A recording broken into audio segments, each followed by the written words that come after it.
জনগণের স্বার্থে যদি কোনো বিঘ্ন সৃষ্টি করা হয় তাহলে বিএনপি আবার মাঠে নামবে, মাঠে নেমে তারা দাবি আদায় করে নিতে যাবে। আমি কথাগুলো বলছি এই জন্যে যে আমাদেরকে প্রস্তুত থাকতে হবে।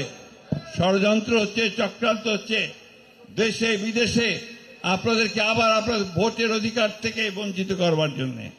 আমরা সেটা হতে দেব না। খুব পরিষ্কার কথা, যে যেখানেই থাকেন, সে ইংল্যান্ডে থাকেন, ফ্রান্সে থাকেন আর আমেরিকায় থাকেন, আর সেখান থেকে মানুষকে উত্তেজিত করবার চেষ্টা করেন, বিভাজন সৃষ্টি করার চেষ্টা করেন। আমরা মানুষের সঙ্গে আছি, আমরা মানুষের সঙ্গে থেকে রাজনীতি করছি।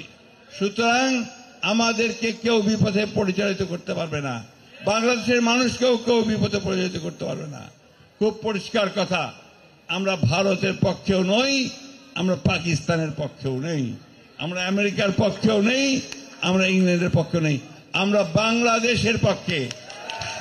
বন্ধুগণ, আপনারা সবাই সজাগ থাকবেন, সতর্ক থাকবেন। ষড়যন্ত্র চক্রান্ত শেষ হয়নি, সমস্ত ষড়যন্ত্র চক্রান্তকে ব্যর্থ করে দিয়ে বাংলাদেশের জনগণের সরকার আমরা প্রতিষ্ঠা করবই করব ইনশাআল্লাহ।